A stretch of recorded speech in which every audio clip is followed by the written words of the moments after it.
Good morning and welcome. It's good to see you all. We forgot name tags, but maybe we'll have to put them on masks from now on, then I'll know who you are. And it's hard to see you without a box from Zoom, so welcome. Welcome to our spiritual home, the Unitarian Universalist Church of Tarpon Springs. Our church is located here in the heart of the walkable Tarpon Springs Historic District and is known as the home of the Innes paintings. My name is Barbara Rosen, and I'm your worship associate today. We're a church of many welcomes, and we offer a warm welcome to all of you who have joined us in person and on Zoom. This is a liberal community for all ages, promoting spiritual growth, social justice, and the arts. As such, ours is an active church, and everyone is invited to participate in any of our activities, whether you are a member or not. To learn more about events, our church calendar is on our website, uutarpon.org, or you can discuss activities with church members or our membership chair, who will contact you if we have your information. Bonnie will be singing throughout the service, and you are welcome to hum along to the songs and hymns. For those present with us in the building, we have connection cards available in the pews near the hymnals. If you fill one out and put it in the offering plate as you exit, we will be able to keep in touch with you. We're happy to have Reverend Kristina Spaude leading our service today, and actually the first in-person one since she's been here a year ago in July.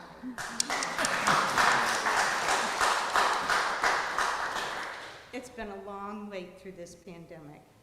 Music is provided by our music director, Bonnie Whitehurst. We light our chalice from words by Alice and Cheka Naisman.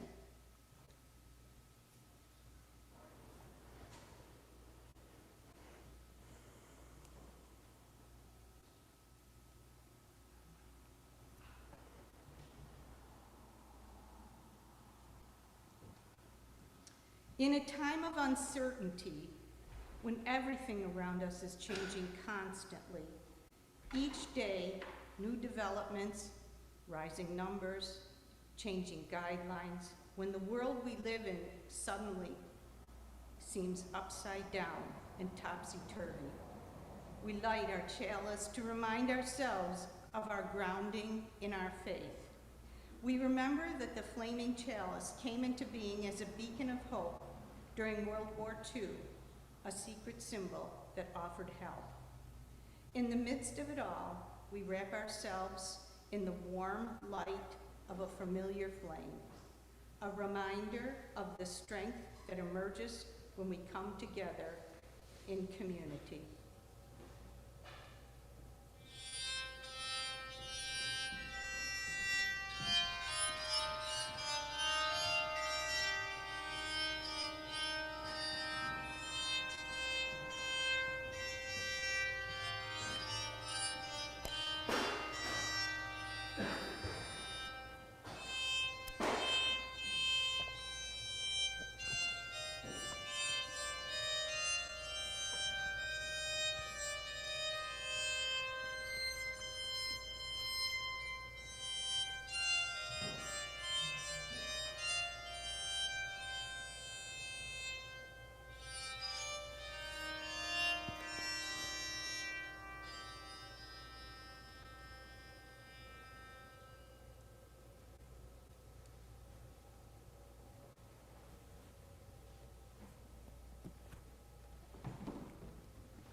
Our story today is called God in Between by Rabbi Sandy Eisenberg Sasso.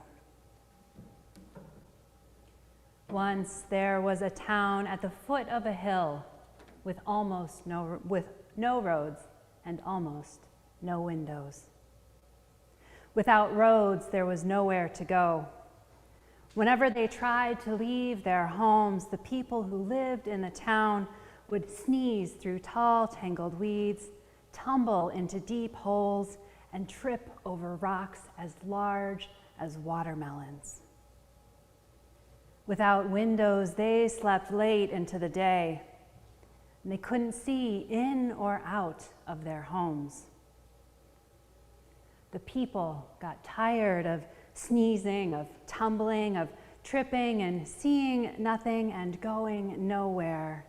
So they gathered at the center of town to decide what to do.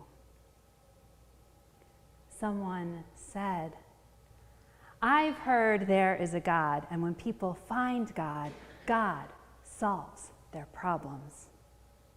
"Let us find this God," another shouted, "and God will build windows and roads for us."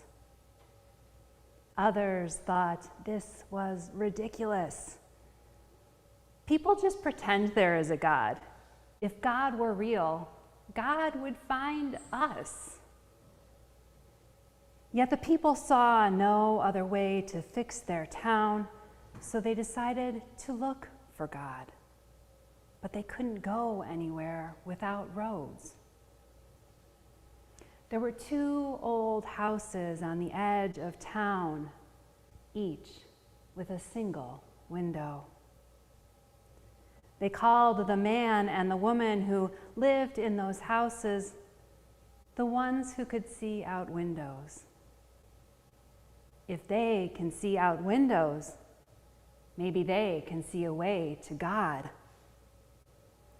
So the people of the town sent them to search for God. They thought God must be on the other side of the hill. They made their way out of the town, and some people thought they'd never return. The woman who can see out windows went to a mountain. The climb was steep, and the peak was cold. She gazed up at the sky. She looked down to the ground, but she did not see God. Then the woman thought that God might be in the deep waters, and so she set sail on a ship that went far out into the ocean. A storm came, and the ship tossed and turned on the waves. She got sick. She decided to return to dry land. Meanwhile, the man who could see out windows traveled to the desert. He listened for God in the winds and looked in the sands, getting sunburned, blistered, but he did not find God. Then the man thought that he might find God in a cave.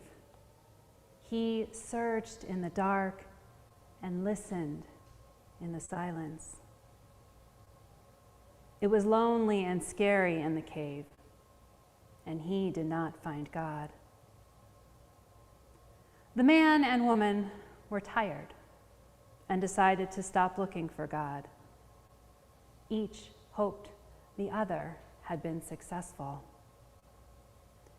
But when they met, she saw his drooping shoulders, and he saw her sad eyes. Neither had found God.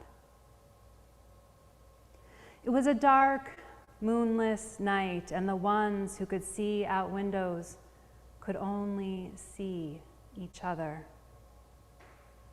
In soft, small voices, they talked all through the night. In the morning, they agreed it was time to go home. The townspeople saw the man and woman returning, and they gathered to greet them. "Tell us, where is God?" The woman said, "I climbed a tall mountain.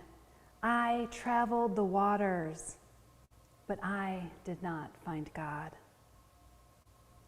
The man said, "I walked across the desert, and I sat alone in a cave, but I did not find God." The people shouted, We were right. There is no God. They got louder and louder. They were so busy complaining that they forgot all about the ones who could see out windows and about God. Days passed and everything was the same in the town except for one thing. The man and woman helped each other put windows in every room in their houses. Then they cut the weeds and filled the holes and cleared the rocks to build a road between their homes. The townspeople were stunned. We've never had any roads and we've never seen so many windows. How did you do that? With God's help, they answered. But you told us you had gone to the mountains and the sea, to the desert and the cave, and there was no God. We journeyed hundreds of miles looking for God. And then we found each other, said the woman. And we discovered God was with us, added the man. With you? Right here? At home? Wherever we are, answered the woman. What about beyond the hill, in the mountains and the sea, the desert and the cave? Wherever we are, said the man. But I can't see God anywhere, someone insisted. I just see you. If there is a God, show us where. The ones who could see out windows spoke in a whisper. The people gathered close to listen. God is in the between, they said. In between us.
Now is the time in the service where we take our offering for the work and welfare of this church. This month, the Social Justice Council is asking for donations for the October Give the Plate. To support this work, please go to our website, uutarpon.org, and click on the Donate button. Select Social Justice Give the Plate, indicate the name of the cause, or you may mail your offering to the church at 57 Reed Street, Tarpon Springs, Florida, 34689. Just note in the memo line of your check, the offering will now be given and received. The October Give the Plate was designated to Head Start. Head Start promotes school readiness of infants, toddlers, and preschool-aged children from low-income families. Services are provided in a variety of settings, including centers, family child care, and children's own homes. These programs also engage parents or other key family members in positive relationships with a focus on family well-being. Parents participate in leadership roles, including having a say in program operations. These programs are available at no cost to children ages birth to 5 from low-income families. Programs may provide transportation to the centers so enrolled children can participate regularly. Families and children are experiencing homelessness, and children in the foster care system are eligible. Additionally, Head Start services are available to children with disabilities and other special needs. The offering will now be given and received.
I could hear lots of energy around the offering. If you would please leave your offerings in the plate as you exit the service.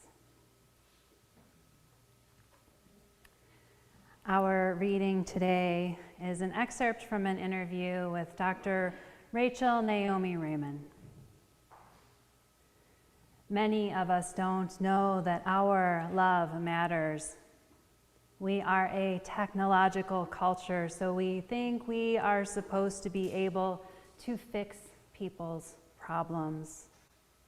Or we think that there is a right thing to say. People want to be comforting, but they don't know how to do that. What I have discovered is that it is the simple human connection that matters. Nobody expects you to fix their lymphoma or breast cancer, but people expect or hope that their suffering really matters to you. All that's needed is to say, I heard about your illness.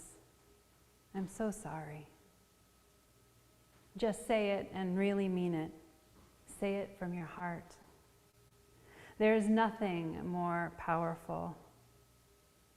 I remember one of the most profound things that ever happened to me when I was young, in the midst of my really severe suffering with my illness, was that this person came up to me and said, you know, I heard that it's been hard for you.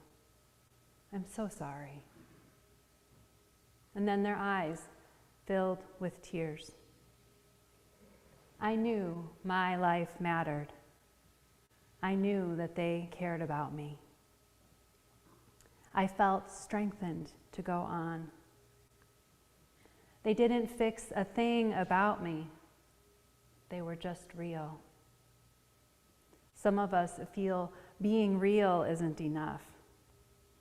We think we are supposed to be an expert and have the right words and the right answer. We are the right answer.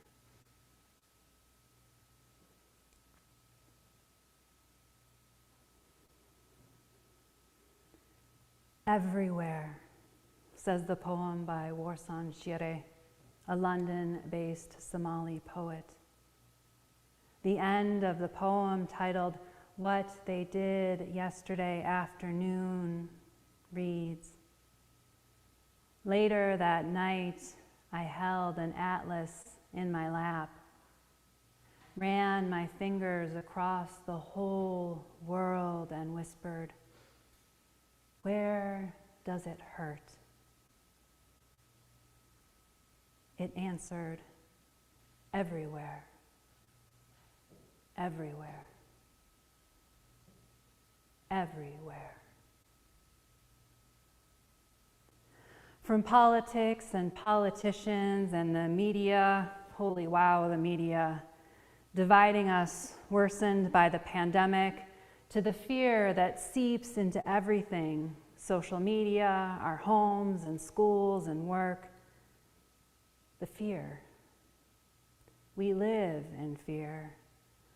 Even if we are not afraid ourselves, we are surrounded by it.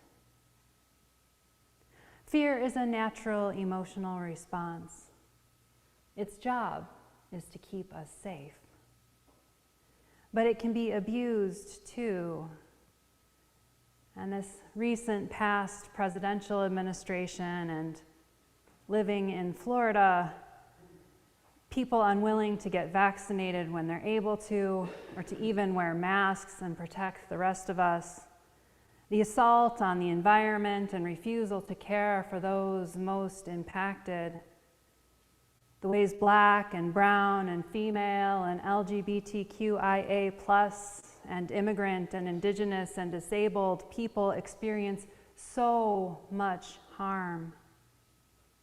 The news from all over the world, civil wars, terrorism, refugee crises, abuses, assaults, climate volatility and crisis, pandemic, spread and death. So many things to be fearful of and for. So many things used to make us fearful, and we are. And some of us are afraid of or for the people who are afraid, even when we are not afraid ourselves. The pandemic has amped this up for all of us.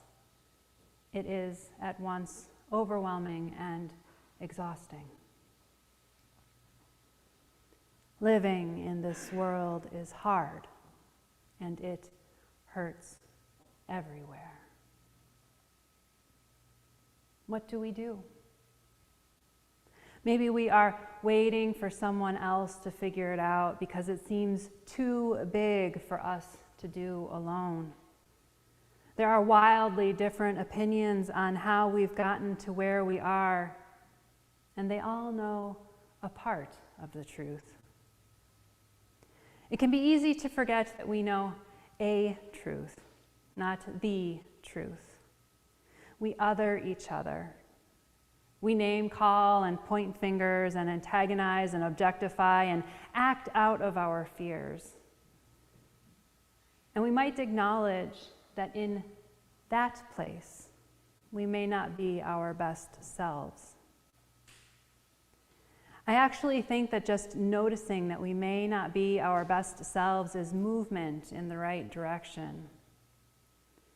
When we notice others' humanity and our own, that one's important and we sometimes forget it. When we notice our humanity, we might pause. It's not about who is wrong and who is right, or how wrong or how right they are. That isn't the foundation for building relationships. It doesn't bring us nearer each other, but keeps us pushing away. It disconnects rather than connecting us. There's friction and differences. But one truth about human beings is that we are social creatures wired for connection. And it is relationships that are the foundations that sustain us, physically, mentally, emotionally, and spiritually. We need each other. It can be hard to set our own passions and frustrations and excitement or assuredness that we are right or whatever else aside. A practice that can be helpful is to first notice that we are having a response. Especially when we are having an emotional response, we often stop listening to other people. Sometimes I notice that I'm having a conversation with someone, either online or in person, and I can tell that at best, one of us is listening to what the other has to say. It happens to all of us. I notice it every day. Each person gets stuck in their side of the conversation and is unable or unwilling to make space for the other side or another possibility. This is talking at or to instead of talking with, and may feel like having two separate conversations because that is what is happening. People are talking past each other instead of with each other. Instead of being in relationship, they are trying to be heard. And yet it is in the differences that we find the possibilities and opportunities to build bridges between us, if we choose to see it that way. That is our work and our wonder. Because more than anything, what each of us wants and needs is to know that we are seen and heard and cared for, just even for a brief moment of time, by someone else. That the other is ours. This can be as deep as listening to each other's stories, knowing another person on a deep heart level, like the people who could see out windows.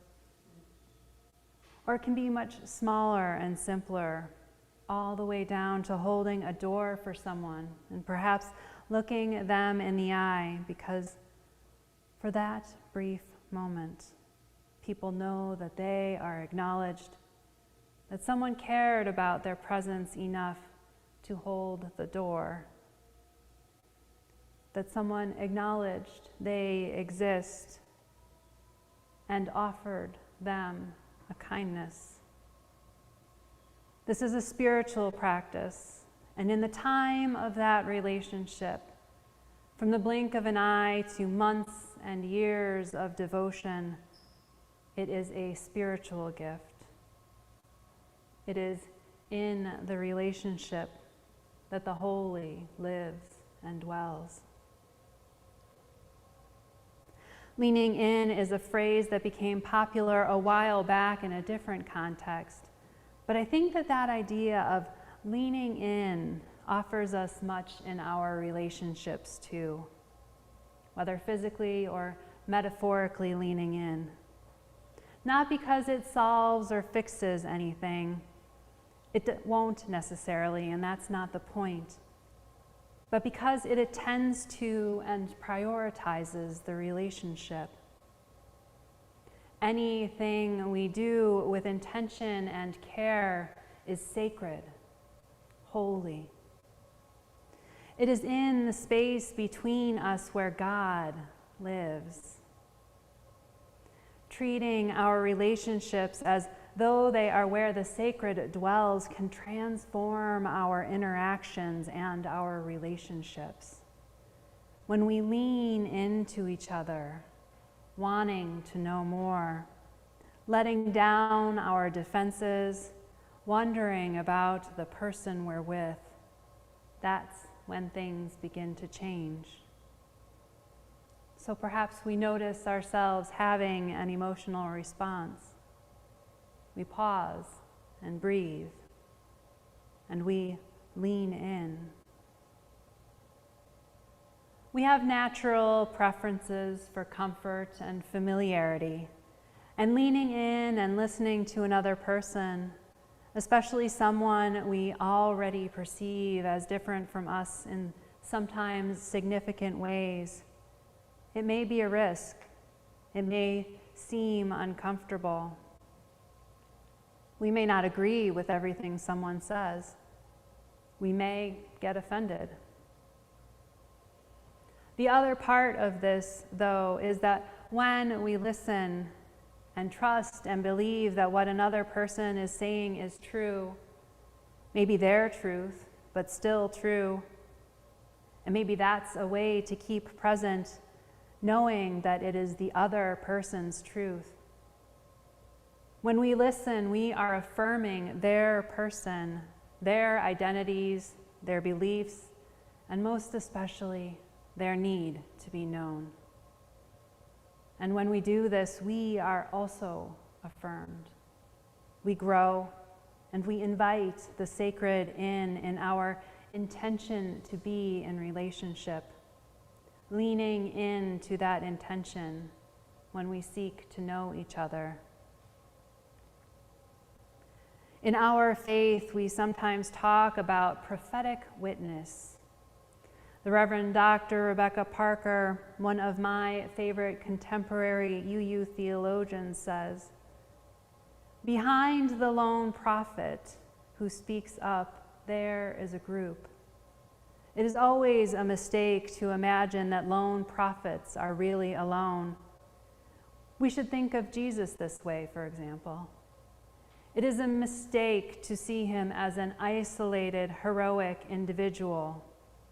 It is better to see him as the crest of a wave, the sparkling foam breaking brightly from the force of a whole ocean moving and swelling up from underneath." Prophetic witness is incredibly important now as much as ever. It's part of my work, and I believe it's work we are called to from a particular perspective as Unitarian Universalists, celebrating wholeness and the need for diversity, equity, inclusion, and justice as we do. What we need in times like these is not only prophetic witness, though. We are also called to what I call prophetic witness. We need each other. We need to learn how to be together and to lean in and to listen to each other if we want the world to heal.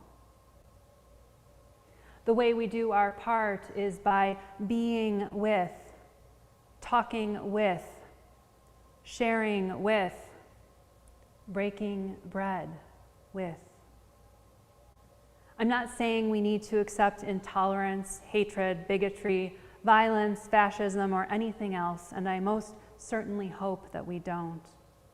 But we have become so divided and so focused on needing to, we might say, protect ourselves behind these walls that have been created and are fed into from so many places that we struggle to practice witness.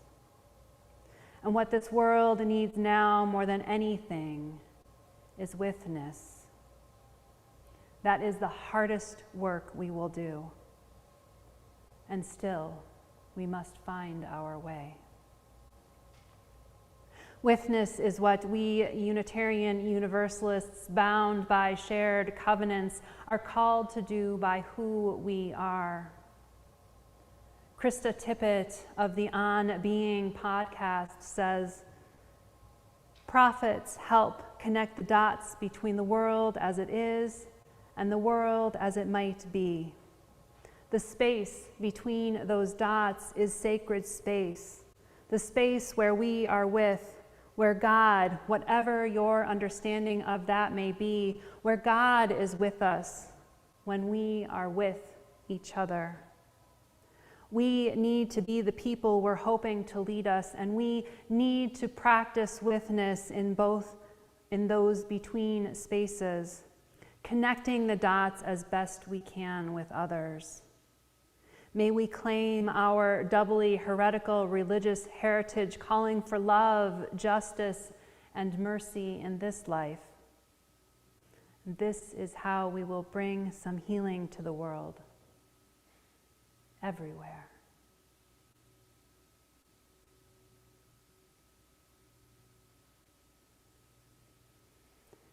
Bonnie will now sing our closing hymn, and you are welcome to hum along. It's number 1008 in the Teal hymnal, When Our Heart is in a Holy Place.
Our closing words come from Jean Harrison Newyar, who has written in The Gift of Faith.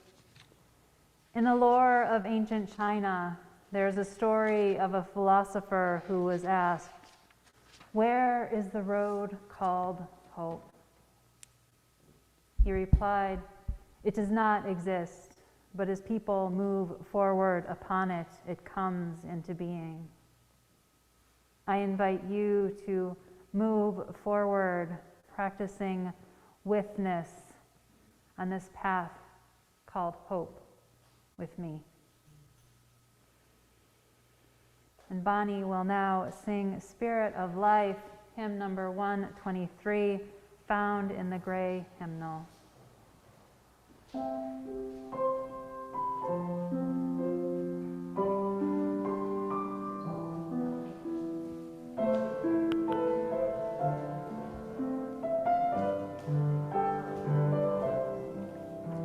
Spirit of life, come unto me, sing in my heart all the stirrings of compassion, blow in the wind, rise in the sea, move in the hand, giving life the shape of justice.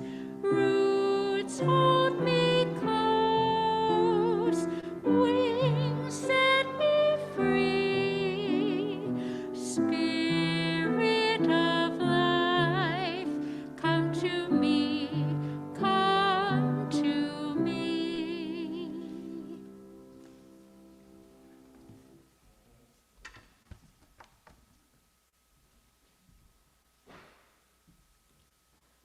We hope you found meaning in today's service. We close with these words from Elizabeth Sell Jones. We extinguish this flame, but not the light of truth, the warmth of community, or the fire of commitment. These we carry in our hearts until we are together again.